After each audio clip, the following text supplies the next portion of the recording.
la veritat és que ha sigut un Consell molt fructífer perquè per haver tingut com han tingut una sola reunió, tots els xiquets i les xiquetes que han vingut, tots tenien la seva pregunta i ells molt il·lusionats, molt contents perquè tu estàs fent-los partícips, diguem-ne,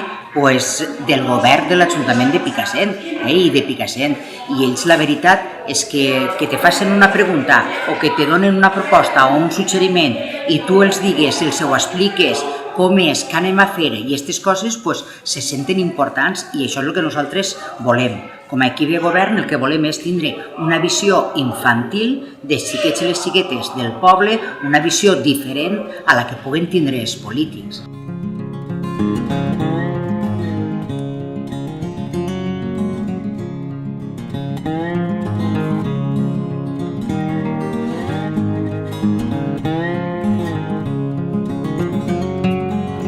Per a mi, el Consell de la Infància és un consell per a poder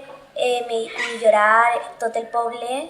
tant per a xiquets com per a adults. Jo he demanat que volíem passos de zebra, de peatons, a les zones del poliesportiu i la Casa de la Cultura perquè són zones que passen molts xiquets i xiquetes i passen cotxes molt ràpid. I que tenen que ficar una corda en un tub que